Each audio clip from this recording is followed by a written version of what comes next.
So Kirsten and I are doing the Miller assessment for preschoolers. It comes with this manual here that gives you directions for everything. There are 27 items, and we're going to do 2 of them. We're going to do the figure ground hide and seek game. And here's the directions that come with it. And Kirsten has one of the pieces.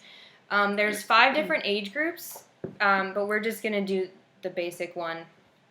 So each student gets a practice item. So, and in the book it says, now we're going to play the hide and seek game. Here's a special picture. This picture is of a star, as you can see here. There's a star hiding on this man's leg. Can you find it?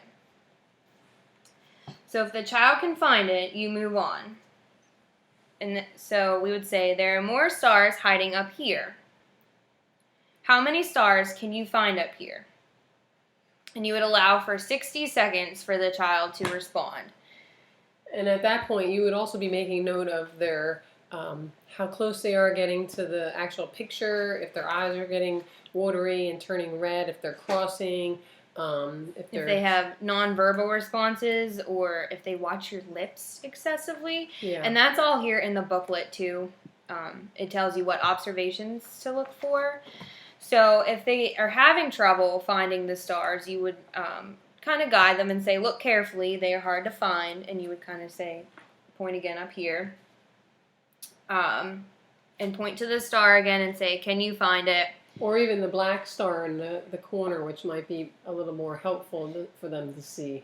Yeah. Yeah.